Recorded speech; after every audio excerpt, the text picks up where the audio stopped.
Today, we're fighting the dragon.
No. Well, that was easy. Well, Same time Where'd next the week. XP go? Wait. Okay, done. alright, later. Did anyone get any XP from that? I got nothing. I did not. I was hoping to get like one level. Wait, did someone kill it already and then respawn it or something? Dunno. Round 2? I mean, Alright, I'm off. I only got 5. Hello and welcome back to another episode of Vanilla Tyme. This is Season 10, Episode 2, and I am on my way to do just a little bit of end busting. I'd like to get myself another elytra, specifically for Harding to use, and I'm also looking for just a couple of shulker shells and any end loot that I can get my hands on. Oh. Ah, no boat. Okay. We're not here for shulker boxes right now, we are here for a boat. Found a boat, I found a boat! Boat! Alright, let's get rid of you. Sucks without sharpness. And boom, got ourselves an elytra for Harding. I can leave some of these arrows behind because I don't need them. We got a diamond helmet with protection 4 and unbreaking 3. That's better than what I'm wearing. And an armor trim, look at that. We also got a really good iron sword that I don't know if I care about. And diamond leggings with mending, unbreaking 3, and fire protection 4. You know what? I might just merge them for the unbreaking. Okay, now there's another shulker here. I want the dragon head. Oh no, somebody just experienced kinetic energy. That's not good. Alrighty. Oh, pfft. Oh, I'm so sorry whoever's down there. Oh, it was Bookworm.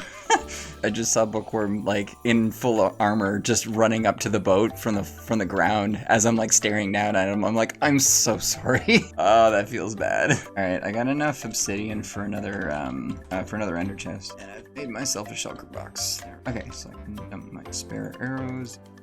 Junk in here as well as light armor. Okay, let's not lose that. And you know what? I'll take the chest too. Where's that other shulker box? Shulker. Not a box. Comes a box. Where are you? Hello. There we go. Another shell, so we got enough for another box. Considering these are being sold at 3 diamonds a piece, I feel like might as well grab a couple while I'm here. Whoa. Oh, and they're teleporting. Ugh. And they teleport. Run. Way down. Okay. Ah! Stuff. Also gonna put away. Ah! It's gonna block myself up until these things stop shooting at me. I got a shulker head. Right down! Oh, somebody else died. This. Oh, got an extra ender chest. No, we're still. Hello. Oh my god, he teleports on the last freaking shot. Ah, dangerous. Ah, stop hitting me! Am I down? Oh my god. Do not. No. No, they just keep shooting me. And I just keep going. I'm down. Alright, people are scalping elytra.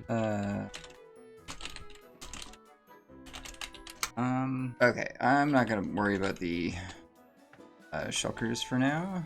I think I am just going to take what I got and whoa, jeez, take what I got and head back home. Kind of earlier.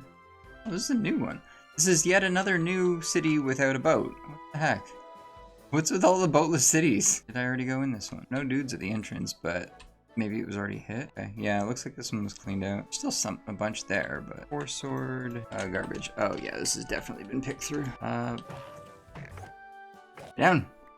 Oh, I'm not going down there. That's a death trap. All right. Whoop. Well, hello there. Yes, as you can see, we have started doing a little bit of terraforming, and well, I'm not really sure where this is going to end. I'm starting off with just a flat area here, and I think the goal is to move the farm animals and the villagers onto this space.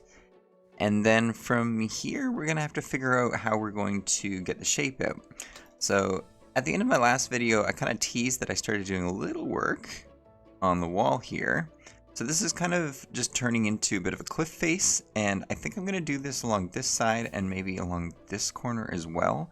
But this rest of this area is going to expand.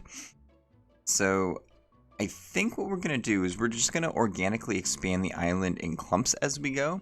So this direction and I think this direction we're going to continue expanding the island, but I think this direction is going to be like a flat expansion, like so that I kind of stopped here because I think I want to keep going because I want to connect it up to this area here. I want that to actually be like an island up here, and then off the back, we may slope it down, or we may keep it going. I'm not sure if I want more island behind the farms or not. But if I do, I'm thinking maybe I can have it as a separate island and just start like new clusters and then have bridges that go across them or something like that. That could be cool. But for now, I've just extended the platform here to make it easier to place my dirt down, and then I can do my terraforming as I need to. Because if I want to, rip up pieces here, then I've got something underneath it. So I can actually come back in later and add in like mossy bits and stuff like that to make it look a little bit more organic. Or if I decide that I want something a little bit more rugged, I could throw in some stone bits and some other other non-dirt bits. Or if I want to put in coarse dirt, that kind of stuff, I can do so. But for now, this is the plan. Also, you may have kind of caught a bit of a clip last video where there was a little happy gas just freshly grown in the background. Well, something bad happened.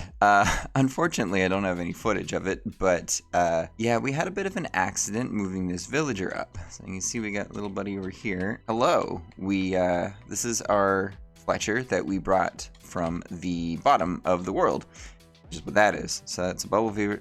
That is a bubble vader that we brought him up to the surface with. And we were planning on taking the happy gas and like airlifting him up and over. That didn't wind up happening. Instead, what happened was a trident drowned showed up and shot at Harding while he was hovering, waiting for me to bring the villager up, and it killed the happy gas. So we're gonna have to go and find ourselves a new one.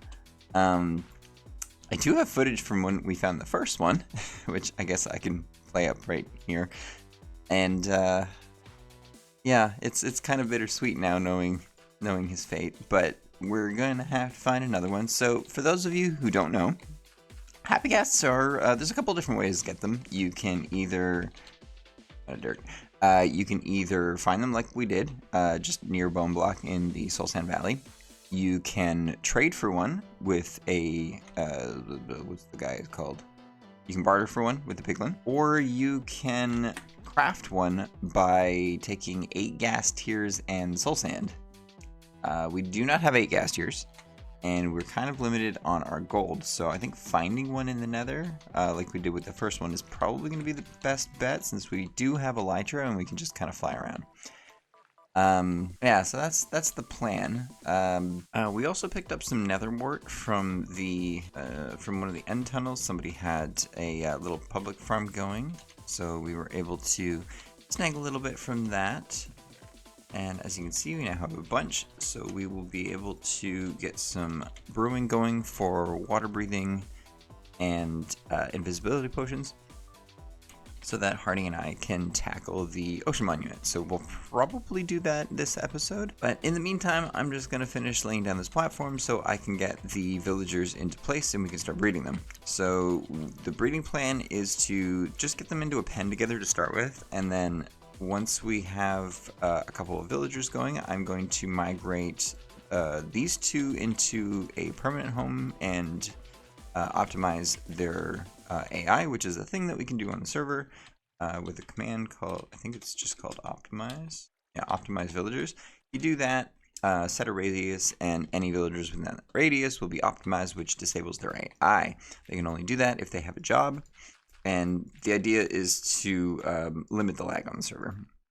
So the nice thing is you can kind of just place them anywhere you want, but yeah, basically we can kind of position them in an ideal place. We don't have to like box them in with mine carts or honey blocks or anything like that.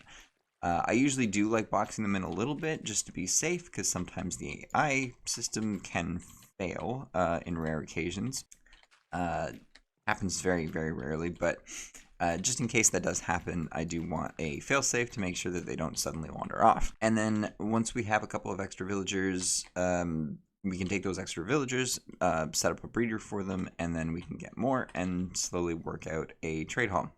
So don't know how big we're going to do the trade hall this season. I always say that I'm not going to go super hard on it, and then I wind up with a huge trade hall with all the villagers for all the librarians. So we'll see where we get. I do want Unbreaking, and I do want Protection 4 ideally. Although I'm almost there already. It's really just the boots that I gotta get sorted. So maybe if I just get, if I'll probably roll up until I hit Unbreaking, but if I hit other things that I want before then I'll probably take them. That's usually how things go.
So we've done a little bit of work with the villagers. So after bringing that second villager up to the surface, I started breeding them. So I made a little house. This is probably going to be temporary, as I've started the trade hall back here. So we've done a little bit of groundwork here, extended the grass, and then just started to convert over to more like a rough cobble cobble deep slate with a bit of tuff and basalt mixed in.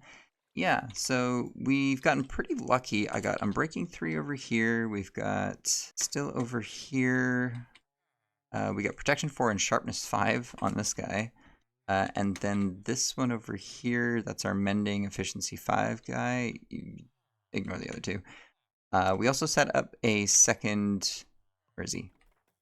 Second Fletcher for stick trading, as well as a cleric, so that we can dump our extra rotten flesh from the mob farm, making use of pretty much everything we can. So I'm using arrows for myself. We're using string trading with the Fletcher as well. We're also turning the string into wool, so we have access to wool, so we don't need a wool farm. And then, of course, the bones for bone meal and gunpowder for rockets. So the mob farm is doing very, very well. It does run kind of passively in the background, which is great. And we can turn it off with a switch if we need to. But yeah, so it's been a lot of chopping wood. We've also done a little bit of mining. So we've got some more diamonds. I've decked out my 2 pickaxes, as well as my axe and my shovel. The diamond sword still has smite, which I need to switch, but because of the sharpness, I do now have a sharpness 5 sword that I can merge into it in order to switch it. So if you're not aware, whatever goes on the left side keeps the enchantment if there's a conflict. So because we can't have smite and sharpness on the same sword, putting sharpness on the left and smite on the right will replace the smite. Problem is it costs 35 levels. So and that also kills the sweeping edge chance, because at 35 that's the last I'm going to be able to put anything on it. So I'm going to see if I can maybe get that sharpness, if I can get sweeping edge 3 on this as well. And if I can, I'm hoping that the enchantment cost isn't too big. Otherwise I may just have to replace this sword entirely, which is unfortunate because this is my looting sword. And we don't have looting. I had to buy that one, but given that we are now, I wouldn't say rich, but we're no longer diamond poor, we can probably just buy another looting enchantment if we need to. And yeah, so what was I going to say? Yeah, I think I already talked about collectibles. I also decided that this would be a good place to set up an iron farm. Since we already have a drop chute, I figured that this would be, like, if we can use these platforms for iron spawning and then just suspend a zombie villager or a zombie in the middle here, that could work. And then we just set up the villagers up top, just above the zombie. So that should work. I also realized that one of the reasons why this was so ineffective, I missed an entire set of trapdoors. Not my intention. As you can see, I've taken out the water here just so I can walk along here. But yeah, the trapdoors here were actually straight up missing. So I'm going to have to add those in for the iron farm to work. But that is the plan. And then we also have mushrooms and a new happy ghast, which Harding was able to find in the nether. So no harm, no done. No harm, no done. No harm, no foul on the trident eliminating the last one. And I guess, yeah, we have mushrooms now, which we have to find a home for. This was meant to be temporary, so I don't know where we're gonna dump these guys, but they're just kind of living here for now. We also have a couple cats, which I think Harding wants to tame at some point. Yeah, I think that's where we're at right now. So I just have to continue breeding up and moving these villagers over. I was going to set up a breeder, but I'm not sure if we need one. This kind of temporary setup is working. I may need to just add more beds, because I think these guys are going to try and claim them, which could be a problem for breeding. So we'll just have to keep an eye on that. But I'll continue to move the librarians into here as we get more of them. And once we spit out another 3 babies, I can probably just use the happy gas to move them up into the iron farm once that's built. Yeah, we are going to probably want a larger sugarcane farm at some point, and I will continue working on the terraforming bits and pieces. As you can see, the grass is already expanded and replaced all the dirt down here, which is pretty cool. It's starting to look a little bit more like an island on this side. So I'll continue to do work over here as I collect more dirt. I also went and quickly collected a bunch of glass, or rather a bunch of sand, which I've since smelted into glass. So now we've got that, which we can use to work on the iron farm, as I like to build the iron farms out of glass. It is easier to see everything that's going on. If something goes wrong, I can see the villagers, and glass does not allow the iron golems to spawn, so it's a safe block to build out of. And because I've got silk touch, I can break it and replace it. It's not an issue.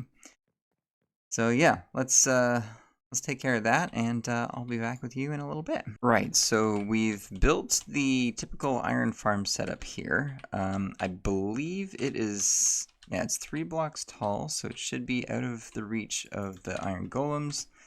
But they should be able to see the zombie, because he'll be on this open lane here. Not so sure if he's going to see him on the other side. Their vision might get blocked and they might just hang around, so we're going to have to watch for that. And if it happens, we might have to introduce another zombie somewhere. Maybe plonk one like in like the dead center here or something. I don't know. We'll check and keep an eye on it. But I think this will work. I am a little worried about this one here because it's like a little too close to the edge. They may spawn like here in the wall, which could be a problem. If that's the case, then we would just have to replace these walls with fences, and we may also need to consider water streams in the corners to push them into here. That's another option if the zombie trick doesn't work too. So if they don't pathfind on their own, we can always try. We try water. 2, 3, 4, 5, 6, 7, 8. Yeah, corner should go to here. It won't get all the way to the edge, but it'll push them close enough that it might be fine. But we'll just have to wait and see. So the next part of this is going to be breeding up a couple more villagers, getting them in here. We can airlift them with the ghast, so that won't be a problem. The zombie might be a little bit more tricky, but I have a plan for that. You see how we have all of these zombies here? Hey, look, there's a zombie, there's a zombie, there's a zombie. So I'm thinking what I can do is probably save one of these guys somehow. Maybe like build out a lip or something so the water doesn't flow all the way, and they can just sit there. And then I can stick a boat on them, and then maybe we can just happy gas them up. Might be the plan. I may need Harding for this. But we'll see. I'll probably replay it if I do wind up doing that, assuming I remember. The other thing we want to do is take down this. I do want to leave this lightning rod up here. So we're just going to want to... Yeah! No! I don't want to die. Yeah. There we go, and then we can mine this right down. One ugly platform in the sky is enough, thank you very much. So I've run the grass all the way out to the front here, and just cleaned up the area a little bit, moved the trees around. We still need to do something about the cows and the mushrooms, as there are too many in here, and we don't want all these entity collisions, so yeah, still need to figure out a plan for that. But, and I also want to move this up, so probably, because I don't like this like 1 block drop here, so I want to flatten this out so we can move all the crops up by a block, and, hello, and, yeah, so it's looking a little bit better. It's actually looking like an island now, which is nice, and the trees aren't like in the middle, so we got a little bit of breathing room now, which I like. And yeah, I think the next thing we're going to do is tackle that ocean monument. So Harding and I both have our potions set up. I just need to wait for him to get back home. He's out right now, so we're going to wait until we're both around, and we're going to tackle it together, and I will put the footage up right here, somewhere here. Yeah.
I think that's going to do it for this episode. So if you like what you saw, want to see more, consider subscribing if you haven't already.